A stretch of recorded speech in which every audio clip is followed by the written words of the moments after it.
Hello বন্ধুরা, কেমন আছেন? আশা করি সকলে ভালো আছেন। তো আপনার মাঝে চলে আসলাম আরও একটি ভিডিও নিয়ে। তো আজকের ভিডিওতে আপনাদেরকে দেখাবো মোবাইলে কেউ কল দিলে অটোমেটিক রিসিভ হয়ে যায়। এই সমস্যাটা কীভাবে আপনি সমাধান করবেন।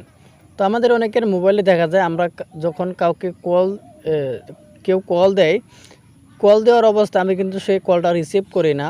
কলটা দেওয়ার সঙ্গে সঙ্গে আমাদের মোবাইলে কিন্তু অটোমেটিক কলটা রিসিভ হয়ে যায়। তো এই প্রবলেমটা কিন্তু অনেকের মোবাইলে দেখা দেয়। তো এটা কীভাবে সমাধান করবেন তার পুরো প্রসেসটা কিন্তু আজকের এই ভিডিওতে দেখিয়ে দেব। তো এই সমস্যাটা কিন্তু অনেকের মোবাইলে দেখা দেয় হঠাৎ করে। তো কথার বাড়াবো না, এখন চলে যাবো ভিডিওর মূল পর্বে। চলুন ভিডিওটা শুরু করা যাক। তো মোবাইলে অটোমেটিক কল রিসিভ হয়ে যায়, এটা সমাধান করার জন্য আপনি প্রথমে চলে যাবেন আপনার মোবাইলের সেটিংসে। তো আমি আমার মোবাইলের সেটিংসের উপর ক্লিক করে দিলাম। সেটিংসের উপর ক্লিক করার পর এরকম একটি ইন্টারফেস শো করতে একটু নিচে থেকে চলন করবেন। করার পর এখানে আপনি অ্যাপস নামের একটা অপশন আছে, এখানে ক্লিক করে দিবেন। এখানে ক্লিক করার পর এরকম একটা ইন্টারফেস শো করতে উপর দিকে আছে সিস্টেম অ্যাপ সেটিংস, এখানে ক্লিক করে দিবেন।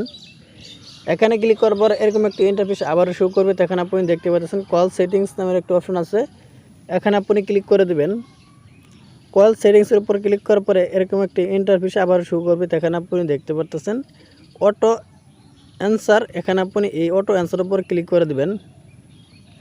এখানে ক্লিক করার পর এরকম একটি ইন্টারফেস আবার শো করবে। এখানে আপনি দেখতে পাচ্ছেন উপর দিকে আছে অটো অ্যান্সার। এটা যদি আপনার অন করা থাকে, আপনার মোবাইলে যাই ফোন দিয়ে অটোমেটিক কিন্তু আপনার কলটা রিসিভ হয়ে যাবে, আপনার কিন্তু রিসিভ করতে হবে না।